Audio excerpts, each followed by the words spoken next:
Bonjour tout le monde, on est de retour pour une nouvelle vidéo. Aujourd'hui, on va venir regarder, après avoir regardé la nourriture et avoir mis les pains de candy sur les petites ruchettes, on va tout simplement venir analyser les fonds de ruche pour voir vraiment ce qui se passe, parce qu'on a vu les planchers d'envol, on a vu les abeilles sortir, ça nous laisse déjà au moins 90% de savoir comment la colonie elle va. Mais maintenant, pour voir un peu plus le cœur de la ruche, sans aller la déranger, on va venir regarder le plateau, parce que dans le plateau, il y a vraiment plein d'informations. Donc on va regarder ça tout de suite. Celle-ci, on a bien consommé aussi. On voit encore des belles pelotes de pollen. Regardez ça. Attends. C'est bon. Alors on peut voir aussi qu'il y a un peu de candy, certainement, qu'elles ont été cherchées. 1, 2, 3, 4, 5, 6, 7. C'est les ruches comme je les connaissais pas.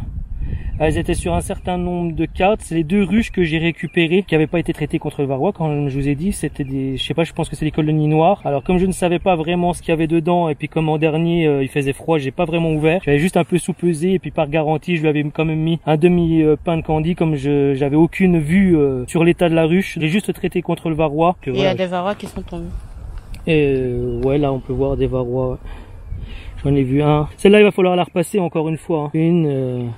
2, 3, 4, 5, 6, 7, 8 ou 9. Ouais, 9 juste sur une petite partie là, alors je vous raconte pas l'angoisse. 9, 10, 11. Et celle-ci, je l'ai traitée avec d'Apivar. Et là, vous pouvez aller voir la vidéo sur le varroa, sur l'efficacité de l'Apivar. La preuve, encore une fois, là, j'ai encore beaucoup de varroa sur celle-ci. Et justement, on va venir faire la différence avec celle que j'avais traitée au Varromède pour voir vraiment que ça dit. Alors on va regarder, et regardez le plancher, hein, je l'ai pas secoué, alors vous avez vu, hein, c'est faible quand même au niveau grignotage. Écoutez, on peut regarder ensemble, hein, sur la partie là, pas de varroa encore, en vue en tout cas. Hein. Ici, oui, on voit un. On voit un, où il y en a un petit là, ouais, mais autrement... Pour une ruche qu'on a traitée au Varromède et pas à l'Apivar, je trouve qu'il n'y a pas beaucoup de trucs. Hein. Ça va, hein. En fait, la première tombée a été faite et puis après, il y en avait plus. Vous avez vu là, je sais plus ça fait combien de semaines on n'est pas venu. Vous allez voir sur les vidéos, hein, le temps qu'il y a eu entre les deux vidéos justement, entre le traitement au Varromède sur cette ruche qui n'avait jamais été traitée. Donc regardez, hein, une qui a été traitée à l'Apivar et une qui a été traitée au Varromède. Chacun se fait son avis sur les produits qu'il souhaite utiliser. Traitement chimique pour moi, mais franchement, ça ne vaut rien. Ça ne vaut plus rien. Ça a été traité pendant 12 semaines, même plus, comme je vous l'avais dit. Attention, je répète pourquoi. Il y avait les blocages des gilets jaunes, j'ai pas pu venir avant, donc c'est resté une semaine et demie en plus dans les ruches. Voilà, c'est tout, c'est comme ça. Hein. Mais en tout cas, je vous avais fait la vidéo, allez la revoir pour voir que toutes les ruches, il y en avait certaines qui avaient encore beaucoup de varroa. Il y en a qui n'en avaient pas, forcément, mais il y en a qui en avaient beaucoup encore. Énormément. Là, on peut encore le voir. Celle-ci a été traitée au Varromède. Et on peut voir que là, actuellement, c'est une ruchette qui a 1, 2, 3, 4, 5, 6 cadres. On en a trouvé une petite coquille et je ne vois pas d'autre. Alors, n'importe comment que ça soit. Alors, ce que je vais faire, alors pour vraiment avoir, et vraiment pour faire un test, on va dire vraiment complet. Là, ça a été un test au niveau de traitement hivernal. C'est efficace. Moi, je suis convaincu.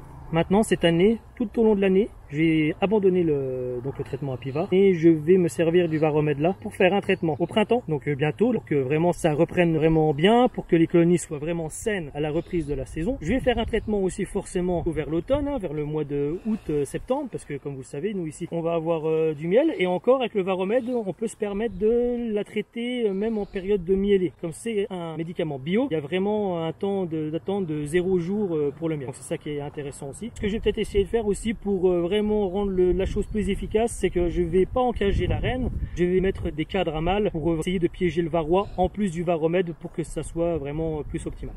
Alors regardez, là on vient de voir un plateau hein, sur une petite ruche, hein, vous pouvez le voir, hein, 1, 2, 3, hein, comme je dis, je vous ai pas menti, là vous pouvez le voir, 1, 2, 3 cadres. Là ça a vraiment bien grignoté, donc à mon avis consomme là, plus que cet hiver. Mais j'aimerais bien vous montrer une chose, regardez ce qu'on voit là. Une petite boulette là c'est quoi? Une petite boulette là c'est quoi? Une petite boulette jaune c'est quoi? Une petite boulette jaune là aussi c'est quoi? Une petite boulette jaune là. On est au mois de février, elle ramène du pollen. J'ai vu dans la vidéo, vous regarderez, on a vu une abeille ramener du pollen. Et là, la preuve est là, il y a du pollen qui est tombé sur le plancher. Donc à mon avis, ça ramène du pollen. Et là, ça va être compliqué. Parce que là, même sur les extérieurs, là, on voit qu'elle se regroupe ici. Donc voilà, c'est vraiment une petite colonie. En fouillant comme ça, c'est une petite colonie. Hein, je ne vois pas forcément de varroa. Alors comme vous pouvez le voir encore une fois, forcément, hein, ça a grignoté. Celle-ci, on lui a pas mis de candy. Hein, puis vous avez vu 1, 2, 3, 4, 5, 6, 7, 8. Celle-là, je crois qu'elle a même pas 8, 9. Elle est vraiment sur 9 cadres. Regardez là, on a quoi? Du pollen. Ici, on a quoi? Du pollen.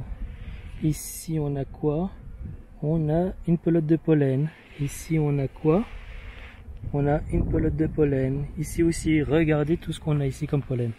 On a même du pollen qui est tombé puis qui est en train de se désagréger avec l'humidité ici. Regardez là, c'est du pollen tout frais, regardez ça. On en voit plein.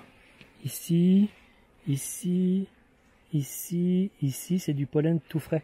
Alors là, pareil, on ne voit pas de varroa. C'est une grosse colonie, ça c'est beau. Alors, c'est bien de voir du pollen, mais qu'est-ce que ça veut dire? Tout simplement, s'il y a du pollen, c'est-à-dire que la ponte, elle a repris. On est le 17 février. À partir de mi-janvier, on sait que la ponte commence à reprendre. En tout cas, dans les régions les plus chaudes de France, dans le sud de la France, pas ici. Cette année, on peut voir sur beaucoup de ruches, eh bien, il y avait du pollen sur quasi, on va dire 98% des ruches. Donc, s'il y a du pollen dans les ruches, ça veut dire qu'il y a la... Donc là, on est vraiment dans la bonne direction. Lâchez-nous des pouces bleus si ça vous avait fait plaisir. Partagez ces vidéos. Abonnez-vous à cette chaîne. Activez vos notifications. Activez vos petites notifications pour rater aucune de nos vidéos. Merci à vous. Je vous dis à la prochaine pour une nouvelle vidéo. Ciao! Ciao!